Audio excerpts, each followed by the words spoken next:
Sithi mini sabatha mayibenhle koba ngcwele. Sile namhlanje abantu balungisile babheke ebuhleni. Imoto ikelile igcwele umgwaqo wonke ahambe usho ukuhambeka abantu bayakubhombela isitimela samampolo bayahamba bayawunyaza. Kusile ke manje isabatha ke namhlanje. Leli sabatha ukuhlangene zonke izizwe okholwayo nongakholwa nofuna ukuyobona ukuthi ke unyazi ngabe luNkulunkulu ngampela yini. Mntana kaNkulunkulu ukuya kwakho kubhombela akusikho kepha ukuthanda kwakho kepha ukuthanda kwakhe ushembe. Uwena kuphela thatha umthwalo wakho uthatha isiqephu sakho ufake khwapheni uqonde khona ebuhleni bamaNazaretha. Ingenile iPhila FM ke izokulandela umthandazo wesabatha ke ngivuse uhlonze kusesekuseni ngivuse uhlonze usile abantu bevukile siyabonga ukuvuka sibonga ukuthanda uNkulunkulu ukuthi usivusile ekuseni kungasikho ukuthanda kwethu sibonga ukukhunjulwa lokho kobe sibuye ukukhunjulwa abantu bakithi nabakini hlobo sakho njengoba kuyisabatha ke manje ngicela ulalele umthandazo wesabatha ngizokudonsela umthandazo wesabatha ulalele kancane ngizokudonsela ingilosi sezulwini ngoba phela umthandazo awubhalwa ngomuntu umthandazo awulethwa ngomuntu kepha ulethwe uNkulunkulu. Awuhlale nathi awuhlale nePhila FM kulandela.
Imela ukuthi nomsabi angilandela impilo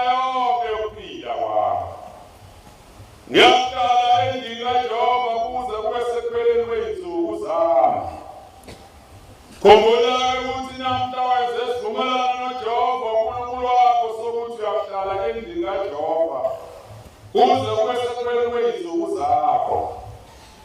Ungakuthi umkhonza uJehova uThixo wakho ngale mini avuse ngayo ebuthongweni.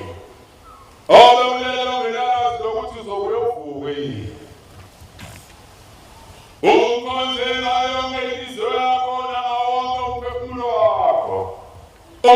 Jehova umkhonze umthanda noma uhamba endleleni umkhonze ngokuba ekhambeni kwakho uludolo lokuhamba kwakho noma uhlezi endlini yakhe emini umkhonze bandla elihle ekuthobekelayo lesiqiniphekayo likamenzi wezulu nomhlaba umenzi ngavuma kusisa bhuqa wethu nomuthoba wethu amen.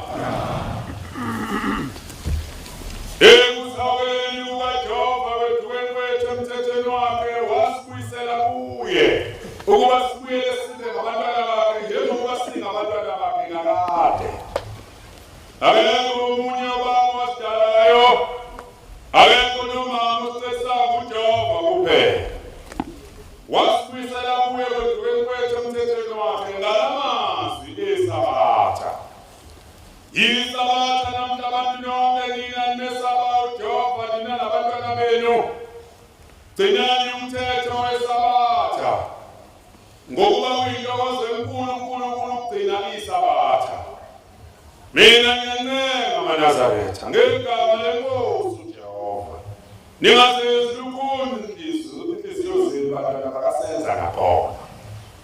Eluceleni kwami ngegama leNkosi uJehova gcinani isabatha likaJehova. Lingumkhosi kaJehova ongcwele.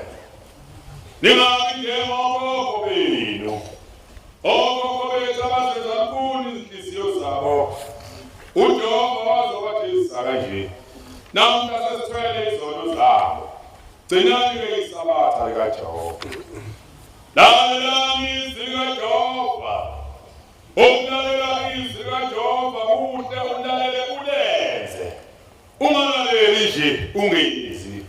Gcinani isabatha likaJehova isihlabelelo.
Kusho kanjalo umshumayeli wonyazi lwezulu usidonsela ngawo umthandazo wesabatha. Yazi ayinhle into kaBhombela, yazi ayinhle into kaMqalwendile, yazi ayinhle into yelanga, yazi ayinhle into inyangezi, yazi ayinhle into yothina inkosazana, yazi ayinhle into yonyazi lwezulu. Awu khuphuka nami, asikhuphukeni sonke madoda, asikhuphukeni mana samahla, khuphuka nathi sonke sibheke onyazini ebuhleni bamaNazaretha. Nawe ubheke ethempelini, uShembe ukhona ngokomoya, nawe uyakubona, ayikho indawo angahambi kuyona. Sonke sithi imini yesabatha mayibenhle okangcono.